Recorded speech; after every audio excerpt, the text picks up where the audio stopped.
So I knew if there was going to be any reconciliation at all, I would have to make sure that she got down here to say goodbye to her grandfather, even if she didn't want anything to do with me.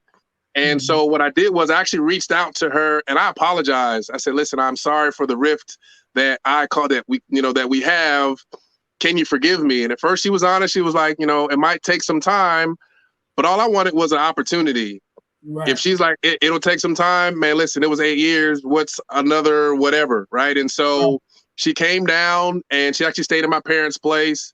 And we just connected. The first initial interaction, she was like, we have some things we need to talk about. I'm like, okay, let's talk, right? Kind of in my ego, right? And then what I realized was after watching her with my father and just the comfort that she got to express her love on Labor Day before he passed, that opened up an avenue just for us to have conversations. And from then on, she started trusting me a little bit more, and she would be in a relationship and she would call and, pick my brain, because when I got back communicating with her, I didn't come in yielding like the I'm your father stick, right? She's just like me, female version.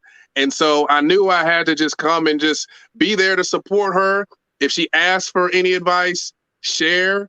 If she just needed a sounding board, be that sounding board. And so that was really the catapult, was, her coming down for Labor Day for about 4 days, being around the family, being around me, seeing how much calmer I was and how open I was to what her feelings may or may not have been.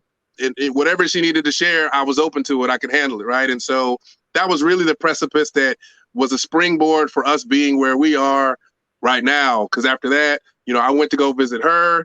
Then she came back down here last summer and visited me, and we were just kind of going back and forth. So the transition with my father, that was God giving us an opportunity to heal.